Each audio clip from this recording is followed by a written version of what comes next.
My name is Benjamin von Zager. I'm the president and CEO of BVS Consulting Group and partner Leap Factor. I'm also author of the book, RiVal. So originally I'm from Germany. I spent almost 2 decades here in the United States, and I worked a lot in the data center industry.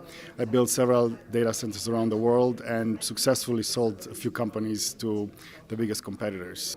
The audience for the book are students that are graduating right now from the university, MBA classes, entrepreneurs. It's a good refreshment for executives, and also talks a lot about mergers and acquisitions, and kind of give an idea and a strategy on how you create a global entrepreneurial ecosystem, and what do you want to do with your business as an entrepreneur. Do you want to have an exit strategy, or you're just looking to build a legacy? So the book is short, but it's short in theory, and it's quite full in a lot of examples and meetings where I've been in, and situations where I had to use my book smarts, my street smarts, my languages, and how I became successful. It might not work for everybody, but kind of gives you the idea of you can become whatever you want to do, just put passion into your work. Some of these key points are literally going to details on how do you establish a relationship, what do you have to do in a meeting, what you don't have to do in a meeting, and how you become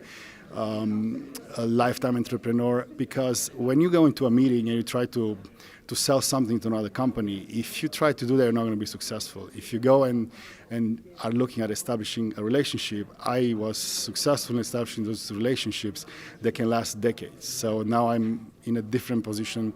When I go and present my book to executives, they look at me completely different. So going to those meetings with the mindset that you're not looking just to sell something, that you're trying to establish a relationship. I've been attending ITW since almost the inception, since 16 years ago when it was in Washington, D.C. And I've seen the progress, as you mentioned, hundreds of companies that were there here 5 years ago, hundreds of companies that are not here anymore.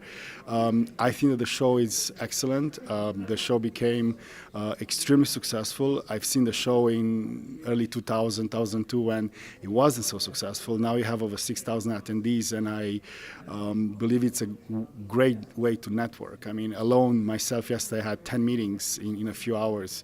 And the companies that are here, they are building something that's important for the whole economics of the telecom world.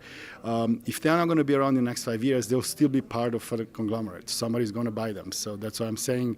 And I'm writing in my book about mergers and acquisitions, and I see a lot of activity in that arena. And I think it's good. Mergers and acquisitions, I just wrote an article about it. It's called The Good, the Bad, and the Ugly. It's all progress, and we can't stop it, and it's going to happen if you like it or not.